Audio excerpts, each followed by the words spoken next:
देवीच्या 51 शक्तिपीठांपैकी एक कामाख्या शक्तिपीठ जे की आसामच्या गुवाहाटीमध्ये कामाख्या मंदिरामागे अनेक रहस्य दडलेली आहेत। या मंदिराची वेगळी गोष्ट म्हणजे या मंदिरात देवीची मूर्ती नाहीये। या मंदिरात देवीच्या योनीची पूजा केली जाते। भगवान विष्णूने आपल्या चक्राने माता सतीचे 51 भाग केले होते। यातल्या मातेची योनी या ठिकाणी पडली होती, म्हणूनच तिथे देवीची मूर्ती नाही तर तिच्या योनीची पूजा केली जाते। आजही देवीला मासिक पाळी येते आणि या काळात मंदिर बंद ठेवलं जातं। या 3 दिवसात पुरुषांनाही मंदिरात प्रवेश नसतो। जून महिन्यात कामाख्या जवळनं जाणारी ब्रह्मपुत्रा नदी देखील लाल होते। नदी लाल होण्याचं कारण म्हणजे या काळात देवीला मासिक पाळी येत असल्याचं सांगितलं जातं।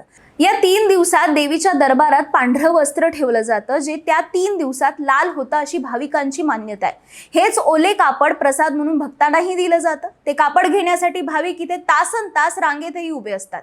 या काळात इथं खूप मोठी अंबुवाची जत्रा भरते। 3 दिवस मंदिर बंद राहिल्यानंतर चौथ्या दिवशी मंदिर पुन्हा वाजत गाजत करून उघडलं जातं। कामाख्या देवी ही तांत्रिकांची मुख्य देवी म्हणूनही तिची पूजा केली जाते। इथे या मंदिरात अघोरी आणि तांत्रिकांची मोठी गर्दी होत असते। काही लोक प्राण्यांचा बळीही देतात, पण यातही खास गोष्ट म्हणजे इथं मादी प्राण्यांचा बळी मात्र दिला जात नाही।